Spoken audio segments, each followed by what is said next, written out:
को सादर नमन। सभा में उपस्थित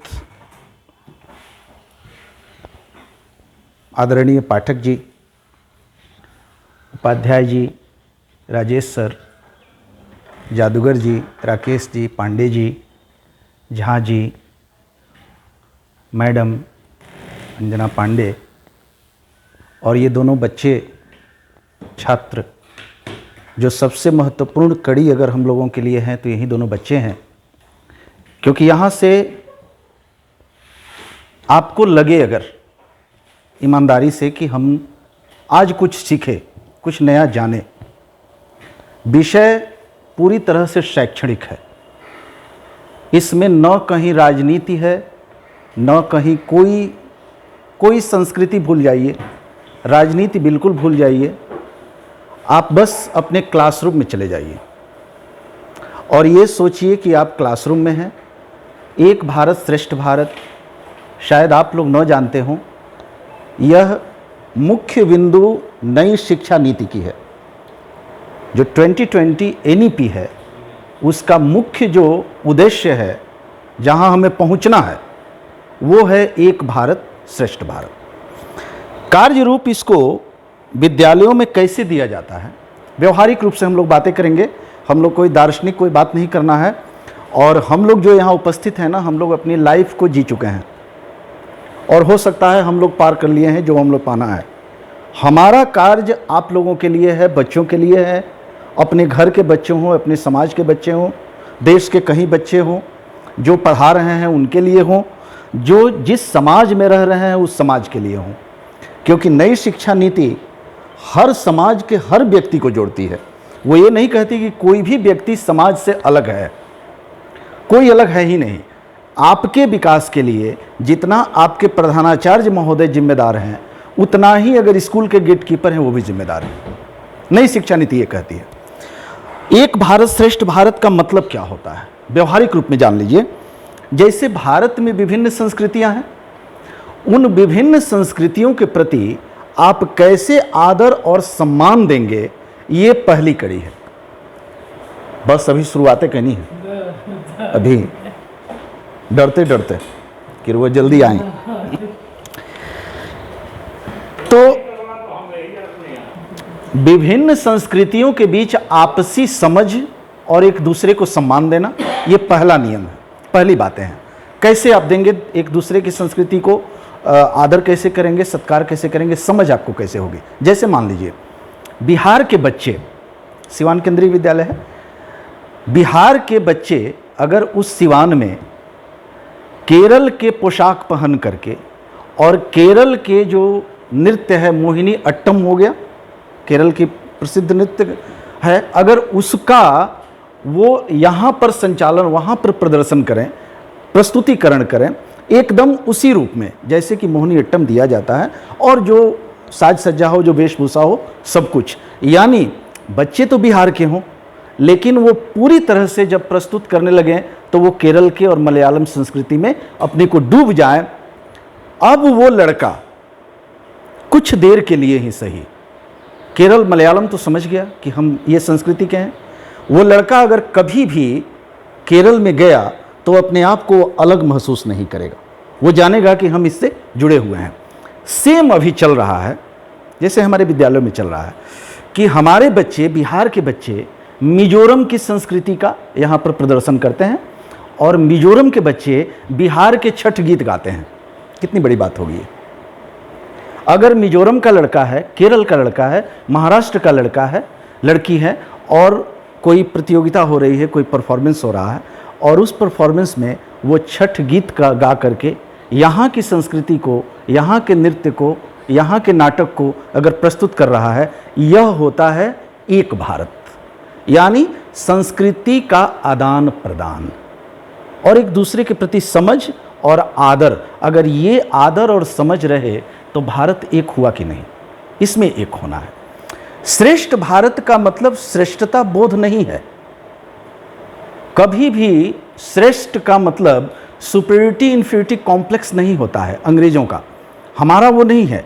हमारी श्रेष्ठता है कि हम किसी को अपने से नीचे न होने देते हैं न समझते हैं। श्री राम के बारे में अभी जो यहाँ पर बड़े सौभाग्यशाली हैं हम कि सिवान की स्थापना हुई उस समय, जिले की स्थापना जिस समय हुई, उसके सदस्य हमारे बीच अभी उपस्थित हैं और उनको अलग से सादर प्रणाम आप लोगों को। और मैं आया, ये सौभाग्य था कि राम कथा यहाँ पर चल रही थी और मैं भी यहाँ पर आया, सम्मिलित हुआ। ये मेरा सौभाग्य था कि राम की कथा जब होने लगे तो अपने आप देवता आ जाते हैं वहाँ पर। ये पॉजिटिव एनर्जी है, ये कोई धर्म और वो की बात नहीं है, ये पॉजिटिव एनर्जी है। आप वहाँ पर महसूस करेंगे कि उस जगह वो कुछ न कुछ कोई दैवीय शक्ति है। इसमें हमारे राकेश जी, पांडे जी और जो सिंह जी सर लोगों का जितना भी नाम है, जितना इन लोगों का योगदान है ये सब कार्य कराने में, जादूगर जी, ये बड़ा ही प्रशंसनीय है और बड़ा ही सफल कार्यक्रम रहा। इन सफल कार्यक्रम कराने के लिए ऐसे आप लोगों को भी कोटिशा धन्यवाद। तो आप देखिएगा श्री राम का कैरेक्टर, आप देखिए कहीं से भी वो किसी को अपने से होने ही नहीं देते। रामचरितमानस एक ऐसा ग्रंथ है जिसमें सारी समस्याओं का समाधान है। ये बात अलग होगी। अभी हम चलते हैं एक भारत श्रेष्ठ भारत पर। इसके मूल में जैसे आप जाइएगा गूगल पर भी देखेंगे तो इसमें 5 मिशंस आपको मिलेंगे। अभी आप जाने के बाद गूगल कीजिएगा तो इसमें 5 मिशन मिलेंगे और 7 इसके विजन मिलेंगे। मिशन इसका बिल्कुल जाना पहचाना है कि to celebrate the unity in diversity. हम लोग सब लोग एक मानते हैं कि हम लोग डाइवर्स कल्चर के हैं, लेकिन उस डाइवर्स कल्चर में हम यूनिटी फील करते हैं। कैसे फील करते हैं इसको महसूस कीजिए, इसको शब्द में मत जाइए, इसको आप महसूस कीजिए कि हम इसको कैसे महसूस करें। जैसे मान लीजिए हम यहाँ पर दुर्गा जी के मंदिर में गए और हमने वहाँ पर ऐसे सर झुकाया। हमारे सर झुकाने से हम ये भी समझ रहे हैं कि हमारा कनेक्शन थावे की भवानी से भी जुड़ रहा है, हमारा कनेक्शन वैष्णो देवी से भी जुड़ रहा है, हमारा कनेक्शन हिंगलाज भवानी से भी जुड़ रहा है जो कि इस समय बलूचिस्तान में है। ये जब कनेक्शन हमारा जुड़ता है तो हम यूनाइट हो जाते हैं, एक हो जाते हैं। और कई लेखकों ने कहा है कि डाइवर्सिटी तो भारत में है ही नहीं। डाइवर्सिटी कहाँ रही सर, बताइए। जब हम यहाँ पर जुड़ते हैं सिवान के मंदिर में या अपने गांव के मंदिर में, बेलही पर एक हमारे यहाँ बेलही गांव पड़ता है मुइया में, वहाँ सिर्फ बेल का ही पेड़ है। पता नहीं क्यों उस जगह पर मैं जाता हूँ तो वहाँ पर मुझे लगता है कि भगवान शिव, और मंदिर एकदम छोटा सा मंदिर है, लेकिन लगता है कि वहाँ पर शंकर जी हैं उस जगह पर। तो ये तो कण कण की बात है। आप जब जुड़ना चाहेंगे तो बिल्कुल आप एक हैं। डाइवर्सिटी उनके लिए है जो कि भिन्नता चाहते हैं, भिन्नता ढूंढते हैं और भिन्नता में ही आनंदित होते हैं। तो हमें यूनिटी देखनी है, हर जगह यूनिटी देखनी है। माइंड से हम जुड़ेंगे, यूनाइट हो जाएंगे। दूसरा होता है कि promote national integration. National integration day कब मनाया जाता है? यूनिटी डे कब मनाया जाता है? नेशनल यूनिटी डे कब मनाया जाता है? नेशनल यूनिटी डे कब मनाया जाता है? 31 अक्टूबर सरदार पटेल के जयंती पर। ये सब याद रखना है ना, पढ़ाई के दौरान ये भी याद रखना है। तो promoting national integrity. National integrity का मतलब एक ही होता है कि अगर हमारे घर का, हमारे समाज का लड़का अगर वो कश्मीर के किसी सीमा पर तैनात है तो हम उस धरती के लिए वही फीलिंग है हमारे अंदर जो हमारे सिवान की धरती के लिए है। हम ये फील करें कि जहाँ पर भारतीय सैनिक का अगर रक्त गिरा वो देश हमारा है, वो जगह हमारी है, ये हम फीलिंग करें। शोकेस द रिच हेरिटेज, जैसे कि अभी सर ने बताया या सब लोगों ने कि जो हमारा हेरिटेज है, हमारा जो कल्चर है, उसको देखिए। जैसे एक नारा बीच में चला था, वोकल फॉर लोकल और देन लीडिंग टू ग्लोबल। हमारा लोकल जो कुछ ही है हम उसको ऐसा अपने आप में प्रस्तुत करें कि वो ग्लोबल हो जाए। वोकल फॉर लोकल ही बात हुई। लेकिन इसको हम करेंगे कैसे? जब तक हम अपने हेरिटेज को पहचानेंगे नहीं, जब हम अपने जानेंगे नहीं कि ये हमारे यहाँ, हमारे वैशाली में लोकतंत्र की शुरुआत हुई थी, ये हम पढ़ेंगे नहीं। अगर वैशाली के बारे में, विजय संघ के बारे में नहीं जानेंगे, लोकतंत्र का मूल स्वरूप क्या है? लोकतंत्र का मूल स्वरूप यही है कि हम व्यक्ति को कितने डिफरेंसेस का एक सामंजस्य रूप हम देते हैं। व्यक्ति में डिफरेंसेस है। ऐसा कोई यहाँ पर बैठे हुए हम लोग, ऐसा कोई नहीं है, यही नहीं 7 अरब लोगों को बैठा दिया जाए, उसमें भी डिफरेंसेस है। उस डिफरेंस को एकता के सूत्र में कैसे बांधा जाए, यही ना लोकतंत्र होता है। इंडिविजुअल टैलेंट को नेशनल इंटीग्रेशन से कैसे जोड़ा जाए, ये आपका लोकतंत्र होता है। इस लोकतंत्र को हमें पहचानना है और अपने में पहचानना है, अपने में इसे प्रमोट करना है। फिर आ जाता है establishing long term engagement, sense of brotherhood, sense of togetherness, sense of belongingness. ये लाइब्रेरी है, हम कभी यहाँ पर नहीं आए हैं, लेकिन हमें जब हम आए कहीं तो ये पता होना चाहिए कि इस बुक से, इस सेल्फ से, इस दीवार से, इस चेयर से हमारा भी बिलोंगिंगनेस है। इससे क्या होगा कि हम अगर कहीं मंदिर पर जाएं, अगर किसी जगह पर, किसी हिस्टोरिकल प्लेस पर जाएं, तो उस प्लेस को हम हाईलाइट करें जितना अधिक से अधिक हो सके कि देखिए मेरे पास ये यूनिक चीज़ें हैं। देखिए सब लोग यूनिक होते हैं, डिवाइन होते हैं। विवेकानंद ने ही ना बताया था कि every child has unique divinity. आप में, आप और सुशील जी हैं, दोनों सब लोग हैं, सब में एक यूनिक क्वालिटी है। उस क्वालिटी को हम आइडेंटिफाई करें और उससे अपने आप को जोड़ें। और लास्ट होता है to create an understanding environment. Understanding environment कैसे हम बनाएंगे कि हमारे जो कुछ भी हमारा जो विशिष्ट है, जो कुछ हमारा यूनिक है, उसको शोकेस करें। उसको समझने के लिए ये सब इन्वायरमेंट जो बनाया जाता है, यही एक भारत और श्रेष्ठ भारत है। अब आते हैं आखिर इसकी आवश्यकता क्यों पड़ी, एक भारत श्रेष्ठ भारत की। जैसे आपने अभी ये जो कार्यक्रम हो रहा है, ज्ञान प्रवाह, प्रज्ञा प्रवाह, प्रज्ञा प्रवाह, प्रज्ञा प्रवाह शब्द पर जाइए आप, और हमेशा एक आप लोगों को बता रहे हैं कि शब्द जो लिखा जा रहा है, जो बोला जा रहा है, जो सामने आ रहा है, उस पर हमेशा ध्यान दीजिएगा। बहुत जरूरी है उस पर ध्यान देना। शब्द का अर्थ ये मत समझिएगा कि जो इंग्लिश में कोई शब्द आ गया उसका भी अर्थ वही होगा जो आप अपनी माता जी और दादी जी से सीखे हुए हैं, मतलब उसका बदल सकता है। देखिए टैलेंट, टैलेंट का प्रतिभा होती है, टैलेंट का, टैलेंट इंटेलिजेंस, इंटेलिजेंस का मतलब हो गया बुद्धि, हो गया। फिर हो गया, उसके बाद आती है स्थिति प्रज्ञा की। प्रज्ञा का मतलब इंग्लिश में उसको विजडम बोलेंगे, प्रूडेंस। लेकिन एक वर्ड आता है जिसको बोलते हैं पूरी तरह से, और वो होता है अंतर्ज्ञान, जिसको कहते हैं चेतना। और चेतना की इंग्लिश में कहते हैं उसको कॉन्शसनेस। ये चारों वर्ड्स में बड़ा डिफरेंस है, बड़ा फर्क है इसमें। टैलेंट वहाँ पर होता है, talent is always a dissecting process. जैसे एक फ्रॉग को हम काट काट कर अलग अलग कर करके ही उसके बारे में, उसके अंदर क्या है, हम सब कुछ जान सकते हैं। ये हमारा टैलेंट होता है। इंटेलिजेंस थोड़ा उससे सुपर होता है। वेस्टर्न कल्चर इंटेलिजेंस से आगे नहीं गया है।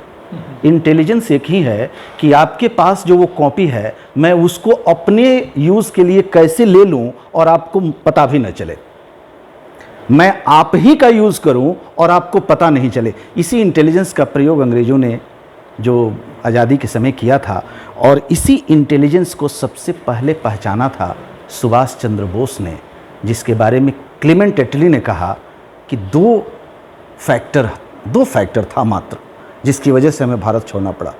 एक factor INA, Indian national army, 60,000 थे ना, 26,000 मारे गए, 26,000 लोगों ने बलिदान दिया हमारे लिए।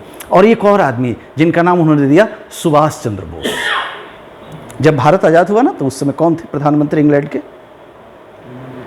क्लेमेंट एटली। 2 पार्टियां होती है, जान लीजिएगा हमेशा, अमेरिका में, इंग्लैंड में 2 पार्टी, लेबर पार्टी और कंजर्वेटिव पार्टी। कंजर्वेटिव पार्टी वो जो कभी भी आपको आज़ादी नहीं देती। कंजर्वेटिव पार्टी के मुखिया थे विंस्टन चर्चिल। विंस्टन चर्चिल ने भारत के नेताओं के बारे में क्या कहा, कभी गूगल पर है, पढ़िएगा आप, या बताने की जरूरत नहीं है, और पढ़िएगा तो लगेगा कि अरे वही ये स्थिति है क्या। लेकिन क्लेमेंट एटली जब आए तो लेबर पार्टी थोड़ा मॉडरेट है, तो लेबर पार्टी ने हम लोगों को सत्ता दे दिया। सत्ता का हस्तांतरण हुआ था हमारा, ये याद रखना है, ट्रांसफर ऑफ पावर हुआ था। ठीक है, अब इसकी आवश्यकता क्यों पड़ी कि हमें भारत का मतलब क्या है, ये बताइए। भारत वर्ड शब्द कहाँ से आया? भारत देश का नाम कैसे भारत पड़ा? भारत के नाम पर कौन भरत थे? राम जी के भाई। नहीं, राम जी के भाई नहीं, राम जी के भाई नहीं थे। शकुंतला पुत्र भरत, शकुंतला पुत्र भरत थे।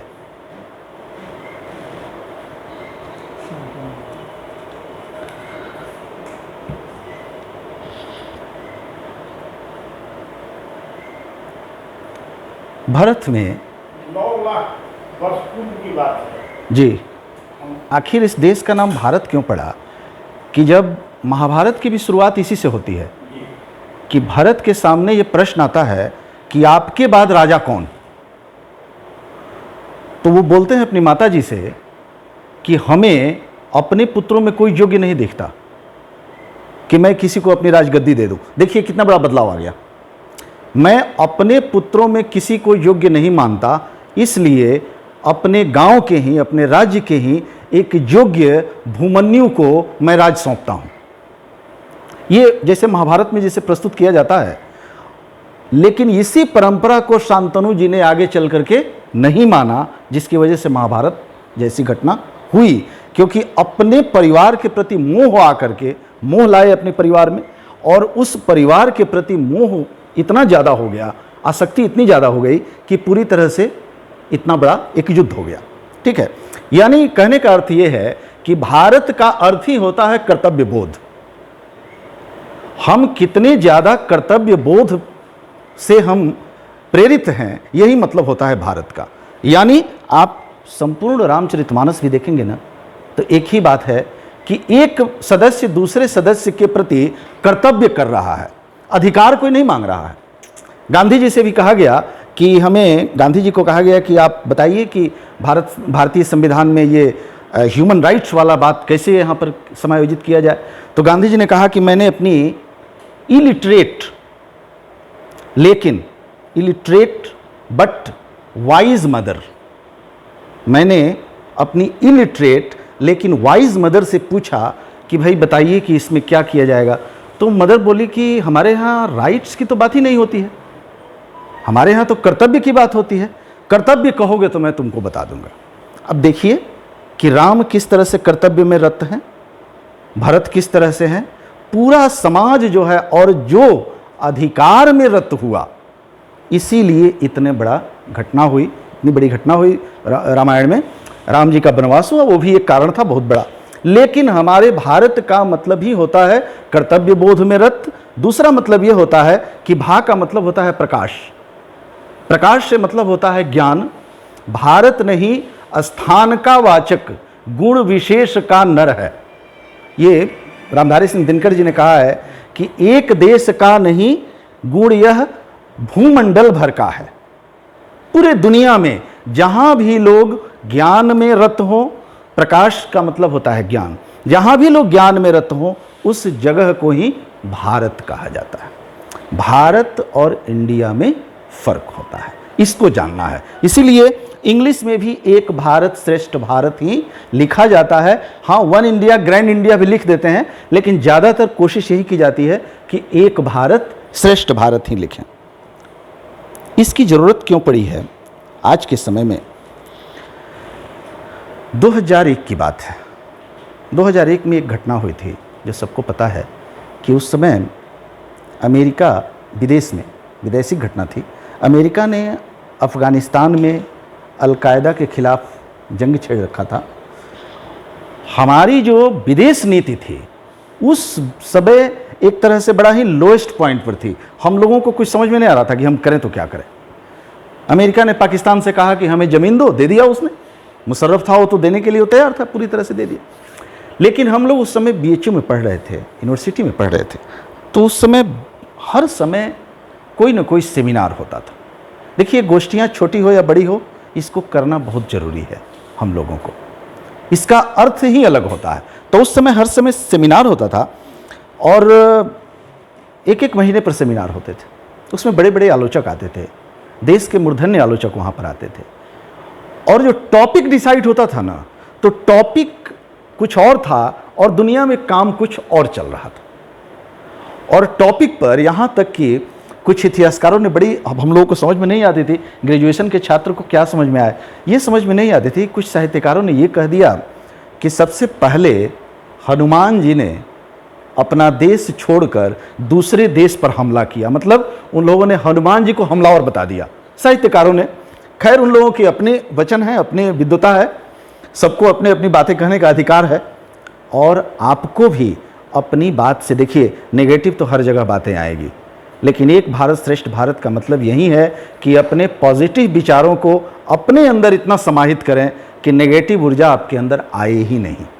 तो उस समय हम लोग सुनते थे कि ये क्यों सेमिनार में चर्चा हो रही है, कभी सबाल्टर्न कंसेप्ट की चर्चा होती थी, कभी डिकंस्ट्रक्शनिज्म की चर्चा होती थी। ये सब पश्चिमी विद्वान हैं जिन्होंने ये सब नए नए थॉट दिए हैं। इस थॉट से भारत को कुछ लेना देना नहीं था, लेकिन इसकी चर्चा होती थी। इसी में कभी नौ साम्राज्यवाद, नौ रूढ़िवाद, कभी कभी आ जाता था नौ हिंदुत्ववाद, पता नहीं अब ये शब्द क्यों आते थे, विद्वान हैं लोग, लाते होंगे, कुछ होता ऐसा होगा, लेकिन वो जो शब्द मेन था वो लोग ला नहीं पाते थे, कोई कॉन्टेक्स्ट का वो लोग वर्णन नहीं कर पाते थे। एक और घटना हुई 15 अगस्त 2021 को, जब अफगानिस्तान नामक देश पर तालिबान ने पूरी तरह से कब्जा कर लिया। वो भी बात सही है, अब उनका अपना है, इंटरनल प्रॉब्लम है, हम लोग उस पर कुछ नहीं करने वाले, हम लोग अपनी टिप्पणी नहीं करने वाले। लेकिन उस दौरान अमेरिका की एक यूनिवर्सिटी में फिर वहाँ पर एक सेमिनार आयोजित हुआ, और उस सेमिनार का मुख्य टॉपिक था ग्लोबल हिंदुत्व। तो ग्लोबल हिंदुत्व के खतरे, ऐसा कुछ उन लोगों का, इस पर भी बड़ा वो लगा कि आखिर इस तरह की चर्चाएं क्यों हो रही है। तो एक संदर्भ अलग, विषय अलग, तो इस तरह की जब बातें होती है तो उस समय हम लोगों को थोड़ा इसकी जानकारी हमें चाहिए कि आखिर ऐसा तो नहीं कि हम लोग किसी विश्व समाज के लिए खतरा हो रहे हैं, हमारी सभ्यता हो रही है, हमारी संस्कृति हो रही है। अच्छा, एक बात बताइए, राष्ट्र और राज्य के बारे में आप क्या समझते हैं? 3 शब्द है जी। एक राजनैतिक इकाई के रूप में, जी, उसको हम लोग राज्य कह लेते हैं। जी। जब भौगोलिक इकाई के रूप में बात होती है, जी। देश की बात हो जाती है। जी, जी। और जब एक वैचारिक ने आत्मा की तरह, वही राष्ट्र, बिल्कुल। वो राष्ट्र सामाजिक सांस्कृतिक इकाई के रूप में आप समझे, बात को समझे। देश को बचाने के लिए सेना है, पुलिस है, सब कुछ। देश के लिए सेना, पुलिस, संविधान सब कुछ काम करता है, लेकिन राष्ट्र हमेशा लोगों की जागरूकता से बचता है। जागरूकता क्या है अपने बारे में, अपनी सभ्यता के। अच्छा, सभ्यता संस्कृति का मतलब क्या होता है? मैं खास करके इन बच्चों से बातें कर रहा हूं। सभ्यता संस्कृति का मतलब क्या होता है? उदाहरण के अनुसार बताइए, देखिए, और समझिए भी उदाहरण के अनुसार, बिल्कुल व्यवहारिक रूप में समझिए। सभ्यता वो होती है, जैसे मान लीजिए कि हम चलते हैं रामायण युग में।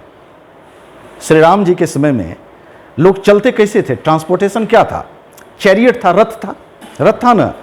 लेकिन आज क्या हो गया है? ट्रांसपोर्टेशन तो बहुत बढ़ गया है ना।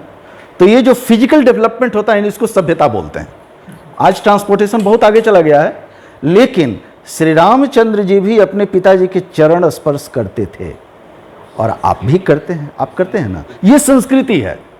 तो संस्कृति हमेशा सूक्ष्म रहती है, वो हमारे जीवन मूल्यों के साथ आगे बढ़ते रहती है। लेकिन जो सभ्यता होती है, वो हो सकता है कि अभी हम लोगों के लिए यहाँ बोल रहे हो, आगे विकास ऐसा हो जाए कि हम लोग ऐसे बोलें, आ ही गया है अब कि हम बोल रहे हैं और स्क्रीन पर लिखा जा रहा है, ठीक है ना। तो ये सभ्यता और संस्कृति होती है। तो अपनी सभ्यता और संस्कृति को हम किस तरह से लोगों के सामने रखेंगे। एक और मामला हमने पढ़ा और वो लगा कि इसके लिए जरूरी है, सीआरटी का मतलब समझते हैं आप लोग? Critical race theory. Critical race theory नहीं समझते? क्रिटिकल रेस थियरी सर, ये अपने एक बहुत विश्व की बहुत ख्यातिलब्ध यूनिवर्सिटी है हार्वर्ड, उसमें एक ये नई शोध आई, क्रिटिकल रेस थियरी। देखिए, बात है अमेरिका की, हमारी कोई बात नहीं है, बात है अमेरिका की। उसमें हुआ कि white people are always oppressors, हमेशा एक्सप्लॉइट करते हैं। वो वाइट और ब्लैक का उनका मामला है, हमारा उससे कुछ लेना देना नहीं है। हमारा जो कंसेप्ट है, ये वाइट ब्लैक कभी रहा है क्या? आप लोग तो ग्रंथ में पढ़े हैं, कभी ऐसा रहा है हमारे यहाँ? नहीं रहा है कभी। कभी रहा ही नहीं, वाइट ब्लैक कभी नहीं रहा। तो जूलॉजी के भी सर हैं, कभी भी ऐसा कुछ नहीं रहा। लेकिन उन लोगों ने हम पर ये थोपा कि नहीं, भारत में भी ये वाइट और ब्लैक, जो वाइट हो गया, वाइट से जोड़ दिया फॉरवर्ड को और ब्लैक से जोड़ दिया अपना बैकवर्ड, और जो भी बनाते हैं वो लोग, जबकि फॉरवर्ड बैकवर्ड कास्ट भी इंग्लिश वर्ड नहीं है, कास्ट भी पुर्तगीज वर्ड है, कास्ट हमारा दिया हुआ वर्ड है ही नहीं। ठीक है, जाति के बारे में ये बात होने लगी कि भाई आप लोग तो जैसे मान लीजिए आप कहीं सीईओ हैं, सिलिकॉन वैली में ये घटना हुई, आप सीईओ हैं सिलिकॉन वैली में, अचानक आपके पास एक बात आई कि आप लोग तो कास्टिस्ट हैं। अब आप जो है अपनी सभ्यता संस्कृति को जानते ही नहीं हैं, और आपसे पूछ लिया गया कि भाई आप प्रूफ कीजिए कि आप वाइट ऑब्सेस्ड नहीं हैं, आप कास्टिस्ट नहीं हैं, इसके बारे में आप बताइए क्यों नहीं है आप। अब बच्चों, इसके वजह से 2-4 घंटे तक, 2-4 दिन तक काम रुक गया। राजीव मल्होत्रा जी ने इस पर एक बहुत अच्छी पुस्तक लिखी है, स्नेक्स इन द गंगा, एक बहुत प्रसिद्ध पुस्तक है जो अभी उपलब्ध भी है। तो उसको मैंने पढ़ा तो ये लगा कि भाई यूनिवर्सिटी जैसी जगह पर, यूनिवर्सिटी का मतलब क्या होता है, यूनिवर्सल से बना यूनिवर्सिटी, जहाँ पर तमाम तरह के बातों को जोड़ने के लिए सिखाया जाता है, उस जगह पर ऐसी बातें क्यों हो रही है कि वो अलग है, वो रेसिस्ट है, वो वाइटिस्ट है, ये सब बातें, और वही भारत में आ गई।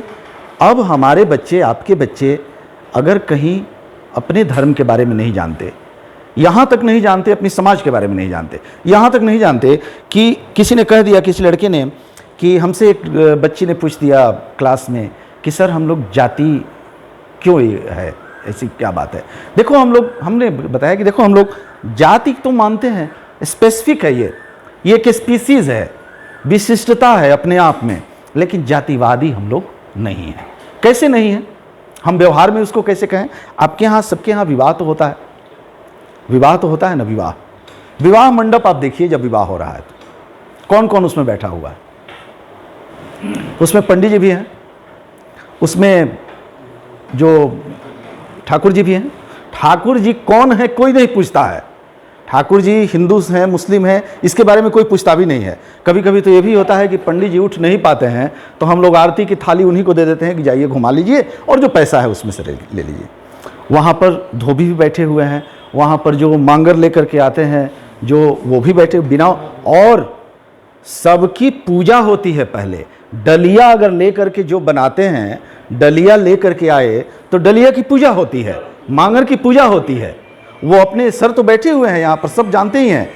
तो ऐसी स्थिति में आप कह सकते हो क्या कि जातिवादी है यहाँ पर स्थिति। सत्यनारायण की कथा आप देखिए, सत्यनारायण की कथा देखिए, कोई भी एकदा उन्हें सर्वे लोक हित रता शब्द आया है। जी सर्वे लोक हित रता, सारे लोग के हित कामना से गोष्ठी उन्होंने किया है। जी गोष्ठी चतुर्मा, हाँ। उन्होंने गोष्ठी किया है सारे लोगों के हित के लिए। और किसकी बात, सत्य का संवरण करना जी, और प्रेम को संवरण करना, इसके आधार पर भगवान सत्यनारायण का व्रत रखने जी से किसी को नहीं होता हाँ। तो सिद्धि नहीं मिली सत्यनारायण का व्रत करने से, सत्य को आचरित करने से उसे सुख हुआ। और वो अगर करते हैं, और राजा ने कम फ्रॉम एवरी साइड, आनुभद्रा वाली आप तो जानते ही हैं, सब जितनी अच्छी ज्ञान हो वो सब हमारे में आए, लेकिन वो ज्ञान हमें स्वीकार नहीं है जो हमारी खिड़कियों को, हमारे घर के दीवारों को उड़ा दे। ऐसा चाहिए क्या? ऐसा नहीं चाहिए। इसके लिए जरूरी है एक भारत श्रेष्ठ भारत। जो ये क्रिटिकल रेस थियरी पूरी तरह से बोगस है, हमारे देश की उसकी कोई ज़रूरत ही नहीं है, लेकिन इसकी चर्चाएं हो रही है। कुछ विद्वान, आप लोगों से मैं बताऊं कि कुछ विद्वान अगर आए, अंग्रेजी में बड़े अच्छे से ब्रिटिश फोनेटिक्स बोलने लगे, इसको भी ये नहीं समझ लेना है कि वो बिल्कुल ही सच और सही बातें बता रहे हों। ये एक बहुत बड़ा ट्रैप है कि अंग्रेजी हम अच्छा से बोलते हैं, अच्छा से जानते हैं, तो ये बहुत विद्वान है, ऐसा कुछ नहीं है। हाँ, लेकिन एक बात और है, अंग्रेजी को हमें बहुत अच्छे से पढ़ना भी है और इंडियनाइज्ड वे में पढ़ना है। कैसे इंडियनाइज्ड वे में पढ़ना है? For example, I am telling, what is the meaning of धर्म? धर्म No, not pathway. Yeah, it is a pathway, but dharma is directly connected with karma. Suppose I am telling what is the dharma of a student. कभी मैंने कहा है कि भाई छात्र का रिलीजन क्या होता है? छात्र का देखिए मत, मजहब, रिलीजन ये शब्द होता है। इसीलिए हमारे यहाँ जब वो शब्द जोड़ा गया धर्म निरपेक्षता, तो उस समय के एक बहुत बड़े शब्द के व्याकरणी वो थे, तो उन्होंने कहा कि नहीं, धर्म निरपेक्ष तो हो ही नहीं सकता ना, हाथ अपने कर्म से निरपेक्ष कैसे हो सकता है? पैर कहे कि मैं निरपेक्ष हूं, मैं चलूंगा नहीं, कैसे आप चल पाइएगा भाई? छात्र कहे कि मैं अपने कार्य से निरपेक्ष, का मतलब क्या होता है? उदासीन, बिल्कुल उसको न करने के लिए, हम करें या ना करें बात खत्म। अगर सैनिक कह दे कि हम भाई कर्म से उदासीन हैं, हमको नहीं मतलब है, तो धर्मनिरपेक्ष तो शब्द ही गलत है। पहले इसका अर्थ शब्द होता है पंथ निरपेक्ष। ये ध्यान में हमेशा रखना है कि पंथ निरपेक्षता हमारे लिए है। धर्म निरपेक्षता, धर्म का अर्थ ही होता है हम कितने ज़्यादा कर्म के प्रति आग्रही हैं और कर्म के प्रति कितने ज़्यादा हम समर्पित हैं, ये समझना है। तो इंग्लिश को इस तरह से समझना है कि जैसे वो हमारे संस्कार को, हमारी संस्कृति को रिप्रेजेंट करे। देखिए दो देश एक साथ आज़ाद हुए, भारत और नाइजीरिया। नाइजीरिया आज अभी भी डिस्टर्ब एरिया है, लेकिन इंग्लिश में नाइजीरिया के दो राइटर्स को, वोल सोइंका और चिनुआ अचेबी को नोबेल प्राइज़ मिला। जानते हैं क्यों? इंग्लैंड में आज भी, लंदन में जो ऑक्सफोर्ड एक अलग ब्रांच है कि वो अफ्रीकन इंग्लिश अलग से पढ़ाता है। किया उन्होंने कुछ नहीं, उन्होंने इंग्लिश सिर्फ शब्द लिए, भाव अपनी अफ्रीका का लिया। हमारे अंदर इतने भाव हैं, इतनी भावनाएं ज़्यादा है कि उन लोगों से बहुत ज़्यादा है। हमारे एक रामायण और महाभारत में इतनी भावनाएं हैं कि शायद दुनिया में कहीं नहीं है।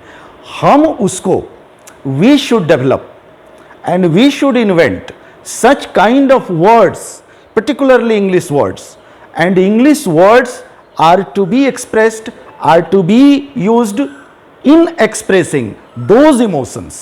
अपने आप आपको आएगा। इंग्लिश से आप ये मत समझिए कि ये भाषा विदेशी है, कुछ विदेशी नहीं है। सर ने जैसे कहा ना, गुरुजी ने, कि वसुधैव कुटुंबकम हम बिल्कुल मानते हैं, फैमिली है हमारी। तो भाषा से हम क्या अलगाव नहीं है, भाषा का जो प्रयोग हो रहा है। जैसे एक आदमी इंग्लिश सिखाने आया, हमारे स्कूल में आए उन्होंने और कहा कि मैं यहाँ पर, तो हम कहे कि आप कहाँ से आए हुए हैं? अहमदाबाद से आए हुए हैं। तो बताइए कि एक बच्चे को, हमारे दानापुर के बच्चे हैं या मुजफ्फरपुर के हैं, मैं इन बच्चों को एक टॉपिक दे रहा हूँ इंग्लिश में लिखने के लिए। क्या? तो मैंने दे दिया कम्युनिज्म, मार्क्सिज्म मैंने दे दिया, या फर्स्ट वर्ल्ड वॉर दे दिया, और मैंने दे दिया छठ पूजा। ये दो टॉपिक मैंने दे दिया। किस टॉपिक पर बच्चे कुछ भी अच्छे से लिख पाएंगे? गलत या सही, ग्रामेटिकली अलग बात है, लेकिन कुछ भी, किस टॉपिक, समझ किस टॉपिक की है? निश्चित रूप से छठ पूजा की है। आपके अहमदाबाद में जाएं और मैं कहूं कि लिखो भाई गरबा पर लिखो, आराम से लिख लेगा। तो हमें उस स्थानीय बात को, उस हेरिटेज को इंग्लिश में रखना है और अच्छे से रखना है, लोकलाइज्ड फॉर्म में रखना है। इसीलिए ना वोकल होगा, तभी ना लोकल फॉर वोकल, और देन ग्लोबल हो जाएगा। तो ये आपको दिमाग में रखना है, सभ्यता और संस्कृति। हाँ, एक चीज़ और क्यों ज़रूरत है, साहित्य और सिनेमा जो हमारे लोगों को, लड़कों को, हमारे परिवार को, सीरियल, एड, ये सब बहुत प्रभावित करता है। देखिए साहित्य में तो बहुत, अभी मैंने हनुमान जी का, जो एक बहुत बड़े उस समय के साहित्यकार थे, जो इसको रिवोल्यूशनरी उनको कहा जाता था, वो उस तरह की जो घटनाएं वो लोग बात करते थे, उनको पता नहीं क्यों क्रांतिकारी कहा जाता था। दरअसल ये क्रांतिकारी वाली बात ही नहीं थी, ये तो बिल्कुल बेकार की बातें थी। तो उसी तरह से साहित्य में वैसी कई बातें हैं, लेकिन सिनेमा जो है, सिर्फ नाम आप देखिए सिनेमा का, और वो नाम जो रखा जाता है, विलेन का नाम खास करके, और विलेन का आप तस्वीर देखिए। आप हर विलेन तो, हर टीका लगाने वाला तो विलेन ही नहीं होता ना, हर दुर्गा जी की पूजा करने वाला या वैसा कुछ दिखने वाला विलेन नहीं होता। नाम गिरधर पांडे हो गया, महादेव हो गया, काशी त्रिवेदी हो गया, ऐसा सब नाम जो लिखा जाता है, देखिए उनको लिखने का भी अभिव्यक्ति की स्वतंत्रता के आधार पर पूरा अधिकार है, हम ये नहीं कह रहे हैं, लेकिन आपको अपने बच्चों को समझाना है, ये जरूरी है एक भारत श्रेष्ठ भारत के निर्माण में। क्योंकि जब शब्द के प्रति, शब्द के अर्थ के प्रति संपूर्ण समझ नहीं होगी, संदर्भ के प्रति अगर समझ नहीं होगी, तो हमारा कोई उद्देश्य सफल नहीं होगा और न हम एक भारत बना पाएंगे और न ही श्रेष्ठ भारत बना पाएंगे। आजकल के ऐड में भी और टीवी सीरियल में भी जो मंथरा का जो कैरेक्टर है रामचरितमानस में, सीरियल में आप देखें, परिवार के साथ आप बैठिए और कोई न कोई महिला एक मंथरा के कैरेक्टर में, कैकेयी के कैरेक्टर में नजर आती है, लेकिन वो महिला शुद्ध भारतीय परिधान में रहती है। थोड़ा इसको बच्चों को समझाना है कि हमारे घर की महिलाएं ऐसी नहीं होती, जरूरत पड़ता है तो चूड़ी पहनती है और जब शांति के समय चूड़ी पहनती है, लेकिन जब युद्ध हो तो कटार भी ले लेती है हाथ में। ये भी हमारे यहाँ की महिलाएं रही है और इसका उदाहरण हमारे यहाँ भरा पड़ा हुआ है। लक्ष्मीबाई हैं हमारे यहाँ, जो काशी में ही उनका जन्म हुआ और जिनका बचपन कुछ अलग था, लेकिन जब वो रानी बनी है तो उस समय उनका चरित्र ही अलग रहा है। इस तरह के चरित्र को बच्चों को बताना है। हमने पूछा एक बार क्लास में कि बताओ आप लोग जोधाबाई को कितने बच्चे जानते हैं? सारे बच्चे 12th क्लास के हाथ उठाए कि हम सब लोग जानते हैं, जबकि जोधाबाई कोई कैरेक्टर रही ही नहीं है, कहीं इतिहास में नहीं रही है। क्या सर? मैंने कहा लेकिन जो फैक्ट कैरेक्टर है, मैंने कहा कि दुर्गावती के बारे में जानते हो? महारानी दुर्गावती के बारे में किसी को नहीं पता था। बड़ी अजीब बात है, जबकि ये हिस्टोरिकल फैक्ट है, ये है हमारे पास। आप देवल देवी को जानते हो? नहीं जानते। आप यहां तक कि दाहिर को भी नहीं जानते। इमेजिनरी है पूरी तरह से। दाहिर नहीं, जोधाबाई पूरी इमेजिनरी कैरेक्टर, घटना ही नहीं है बाबू। इस नाम की कोई बेगम थी ही नहीं, वो ऐसा कुछ था नहीं। ये जो फिल्में हैं, ये फिल्म का असर जो समाज, फिल्मों को आपको बड़े गौर से फिल्मों पर ध्यान रखना पड़ेगा। देखिए पढ़ाई जो क्लास में चल रही है ना, उस पढ़ाई को करने के लिए आप क्या बनकर जा रहे हैं?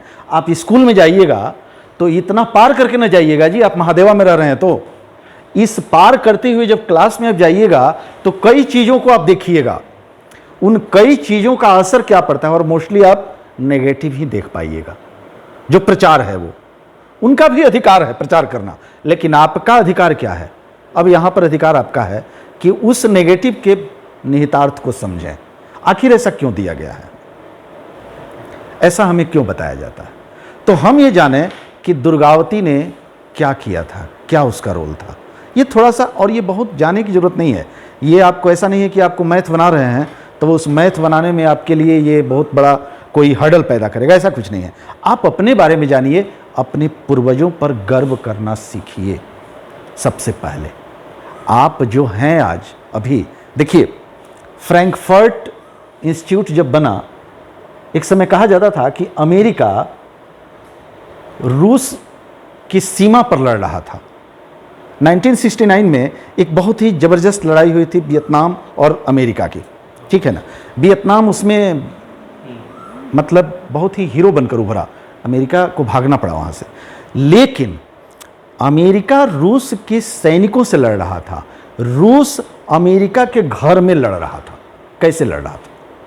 व्यवहार का परिवर्तन कैसे होता है, इसको कहते हैं कल्चरल मार्क्सिज्म, ठीक है ना। मैं कल्चरल मार्क्सिज्म इसको कहते हैं। क्या कहते हैं ये? देखिए ये उनकी सोसाइटी में सही हो सकता है, हमारी अपनी सोसाइटी में देखना है, और इसका डायरेक्ट कनेक्शन आपको बताऊंगा एक भारत श्रेष्ठ भारत से कैसे। मान लीजिए कि आप पढ़ रहे हैं विद्यालय में, कॉलेज में पढ़ रहे हैं, आपके पिताजी और आपकी माताजी, आपके पिताजी सैनिक हैं और आपके माताजी दुर्भाग्यवश, मैं किसी को, आपको नहीं किसी को सामान्य बता रहा हूँ, और आपकी माताजी को ये कोई समाज बता दे कि देखो भाई वीमेन राइट्स के प्रति हमें बड़ा ही कॉन्शियस रहना है, हमारा जो राइट्स है, हमको स्त्रीवाद और ये सब जो बातें हैं हमें आगे बढ़ाना है, हमारे राइट्स को दबाया जा रहा है, हमारे राइट्स को कम किया जा रहा है। आप उस समय क्या कीजिएगा? आप उस समय कैसे अपने आप को समझाइएगा कि हमारे यहाँ विमेन एम्पावरमेंट कितना बड़ा था। आप नाम दीजिएगा, आप एक बात कहिएगा पलट करके कि एक बात बताओ बाबू, सावित्री जैसा फीमेल विमेन एम्पावरमेंट किसके पास होगा? सावित्री के पिता ने उनको कह दिया कि जाओ अपने मन से जिसको मन करना है ढूंढ लो, विवाह करने के लिए हम तैयार हैं। इससे बड़ा फीमेल राइट किसको मिलेगा? Women empowerment. एक चीज़ और बताइएगा कि दुनिया में जब अभी धर्म बहुत तो आए भी नहीं थे, शंकराचार्य जी केरल से चल करके बिहार में आए। बिहार के सहरसा में पहुंचे हैं जब, वहां मंडन मिश्र से उनका साक्षात्कार होना था। तो मंडन मिश्र का पता, केरल के से चल कर आए हैं, सन्यासी थे पूरी तरह से, आदि शंकर। ये घटना है करीब 8वीं शताब्दी के शुरुआत की। उस समय ही अब भारत पर जो दाहिर पर जो हमले हुए हैं उस समय शुरू हो चुके थे। और शंकराचार्य एक ऐसे विद्वान हुए जिन्होंने सारे मत को, विचार को चैलेंज किया। हमारे यहाँ एक परंपरा थी, शास्त्रार्थ की परंपरा थी, आज भी काशी हिंदू विश्वविद्यालय में है। काशी हिंदू विश्वविद्यालय में आज भी शास्त्री जी का मालवीय जी का, मालवीय भवन में आज भी है वो। वैसे ही शास्त्रार्थ होता है, वैसे ही पुरस्कार बांटते हैं, वैसे ही होता है। तो शंकराचार्य जब यहाँ पर आए हैं तो पूछे हैं कि मंडन मिश्र का घर कहाँ है। कुछ महिलाएं कोसी नदी में न पानी ढो रही थी, तो महिलाओं ने कहा कि जिस रास्ते से आप गुजरेंगे और उस रास्ते पर लोग संस्कृत में वार्तालाप करते होंगे, वही मंडन मिश्र का घर है। आप बताइए, आपके यहाँ तो कहा जाता है ना कि संस्कृत किसी को बोलने नहीं दिया जाता था, किसी को पढ़ने नहीं दिया जाता था, फिर ये कैसे हो गया? फिर कहे कि अच्छा वो चले तो जाएंगे लेकिन उनके घर को कैसे पहचानेंगे? तो जिस दरवाजे पर 2 तोते संस्कृत में वार्तालाप कर रहे होंगे वहीं घर होगा उनका। महिलाओं ने ऐसे बता दिया पता। ऐसे पकड़ करके पता वो चले जाते हैं मंडन मिश्र के यहाँ। मंडन मिश्र जी उस समय बौद्ध के बहुत बड़े विद्वान थे, भारत के बहुत बड़े विद्वान थे। और उनसे और शंकराचार्य जी से शास्त्रार्थ शुरू हो गए। शास्त्रार्थ के जज कौन बने? सही और गलत निर्णय का मंडन मिश्र की पत्नी भारती जी, मध्यस्थता, वो जज बनी है। आप बता दीजिएगा किसी भी सभ्यता में एक स्त्री को इतना बड़ा पद दिया गया हो कि वो निर्णय करेगी धर्म के विषय पर चर्चा, और वो निर्णय करेगी। और भारती जी ने, जब ये शास्त्रार्थ शुरू हुआ, मंडन मिश्र जी हार गए। भारती जी ने कहा कि नहीं नहीं, अभी तो आप आधे जीते हैं, आप उनसे न जीते हैं, तो वो तो मेरे आधे हैं, पूर्ण तो मैं हूं, मैं हूंगा तब न पूर्ण होंगे। देखिए अर्धांगिनी न है वो। अब बताइए कि इतना अधिकार एक स्त्री को 8वीं शताब्दी में हमारा समाज दिया था। ये जानना है, इसके लिए एक भारत श्रेष्ठ भारत जरूरी है। देखिए ये श्रेष्ठता बोध अहंकार वाली बात नहीं है, लेकिन हमें अपने बारे में जानना है कि कोई हमें आकर के ये ना बता दे कि आपके यहाँ लोकतंत्र नहीं था, आपके यहाँ अनटचेबिलिटी थी, आपके यहाँ ये था, आपके यहाँ वो था। ये सबसे आप सजग रहें, इसके लिए जरूरी है एक भारत श्रेष्ठ भारत। अब वहां से जब गए वो, बस 2 मिनट हो गया, जब यहां से गए हैं मंडन मिश्र से, जब अब भारती जी से वो हार गए इसलिए कि विवाह के संबंधित कुछ बातें होने लगी, और वो थे बाल ब्रह्मचारी।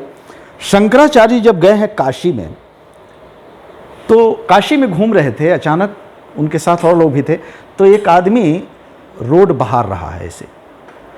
तो लोगों ने कहा कि भाई हट जाओ, इतने बड़े सिद्ध पुरुष आ रहे हैं, शंकराचार्य जी आ रहे हैं। तो वो जो रोड बहारने वाला था ना, जिसको कि चांडाल कहा जाता है, वो सबसे निम्न।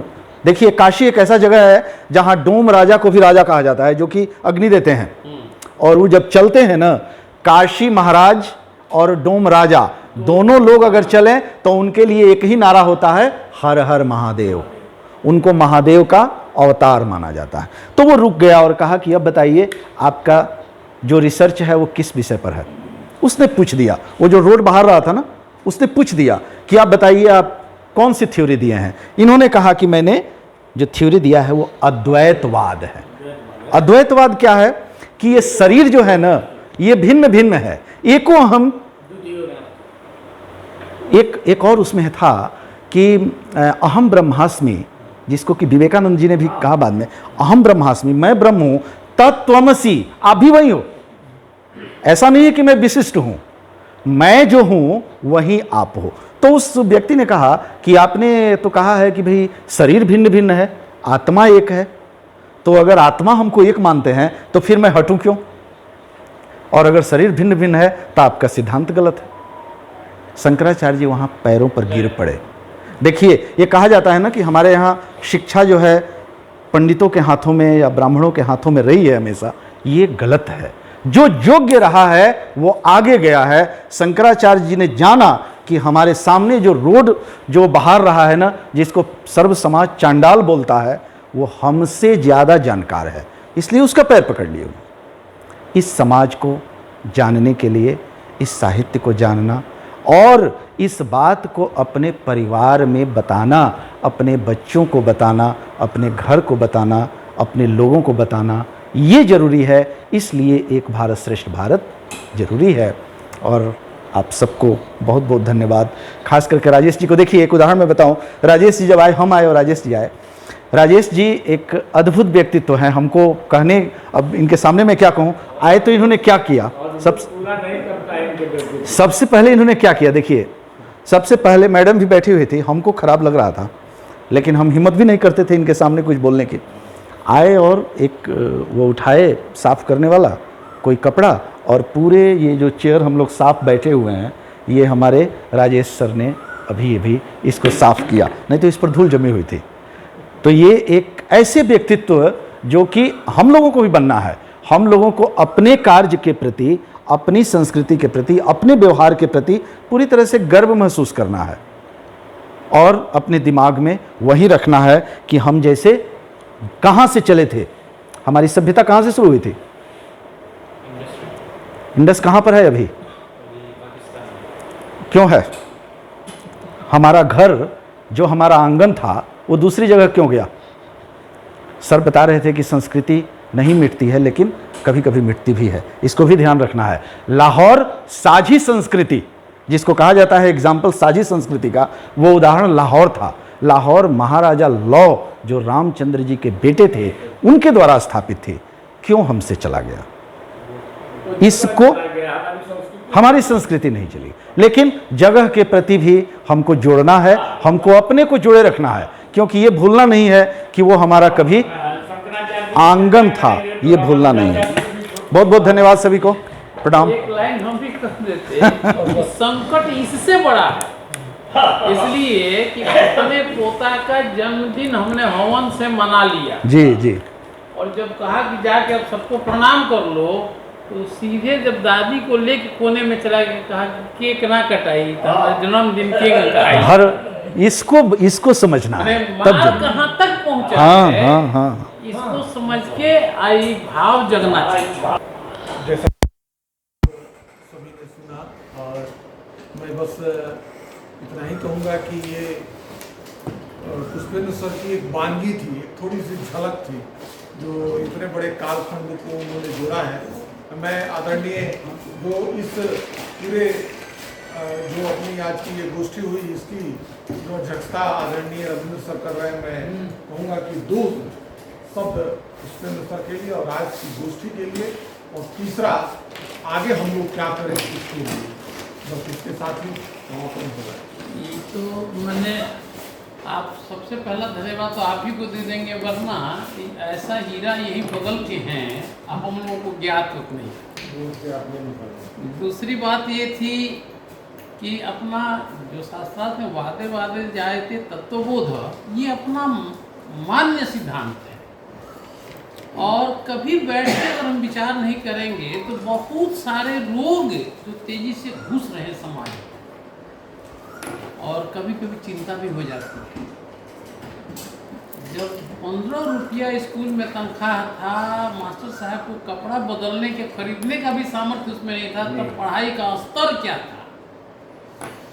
आज कॉलेज में लाखों के सैलरी स्केल पर लोग पहुंच गए हैं, कॉलेज में रहने की फुर्सत नहीं है, उस युग से गुजर रहे हैं, वो छोटे छोटे स्तर पर नहीं बिगड़ा है, बिगड़ा उन बड़े स्तरों पर है कि कहीं से वो PhD प्राप्त वो विद्वान जो शिक्षा मंत्री है वो रामायण के लाइन को कोट करके अनर्थ करा रहा है। समस्या कम होती है, समय ज़्यादा लगेगा। आप लोगों को बहुत बहुत धन्यवाद, इसलिए कहीं करके बैठे हुए। सर का बहुत बहुत धन्यवाद। आप